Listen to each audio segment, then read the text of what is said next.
Og ég held að sé óhætt að segja að hinni kristnu páskar standi á grunni hinna gyðinglegu páska. Það óumdeilt. Gyðinglegu páskar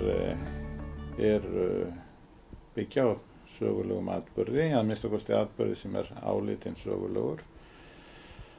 Og það sá atburður sem óhætt að segja kveður mest að í Gamla testamentinu, sem sé frelsun hinna hebresku þræla úr ánauðinni í Egyptalandi, sem einkum sagt frá í 12., 13., 14. og 15. kafla í annarri Mósebók.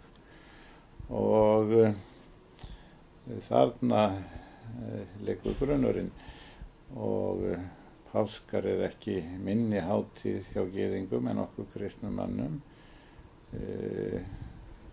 Minningarhátíð, minningin mjög sterkt atriði hjá þeim, og ekki bara, það eins og minningin dálítið að hebreskum skilningi þannig, hebresk orðið sikaron sem ekki minning, felur það í sér að atburðurinn hafður hönd og eiginlega gerður að samtíma viðburði. Þar skilur held ég dálítið á milli að hjá gyðingum þáttakendur í páskahátíðinni, það eins og þeir verði hluti af atburðinum, þáttakendur í atburðinum sem gerðist fyrir 3000 árum eða meira. Þegar menn reyna tíma að setja þennan atburð, þá það oftast 1300 fyrir Krists.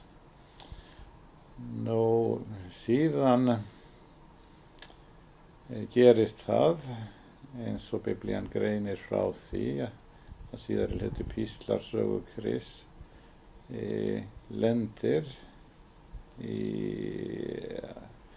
sögu og tíma á páskum gyðinga, og þannig má segja að þessi skyldu trúarbrögð rennir dálítið saman hvað þetta varðar. Kristnu páskar standa jafnan nærri hinum gyðinglegu. Hátíðirnar, þó að kristnir menn felli algjörlega nýtt inn í hátíðina, fylli hátíðina alveg nýju innihaldi, þá var vissir hlutir sameiginlegir, getum við sagt. Hátíð gyðinga fjallar tímalaust frelsun, björgun úr ánauð. Ég held að við kristnir menn myndum orða það svo að upprisuhátíðin, sem við fagnum upprisu frelsara vors, Jesú Krist, á páskum, að það sé frelsun okkar undan synd, sekt og dauða. Þannig þetta frelsunar hátíðir báðar, fagnaðaríkar gleði hátíðir í báðum tilfellum. Þarna ekki alltaf á nákvæmlega sama tíma, en núna vill það svo til að það nokkurn veginn alveg á sama tíma. Páskahátíð gyðinga stendur í 7 daga. Hún hefur runnið saman við hátíð ósýrðu brauðanna,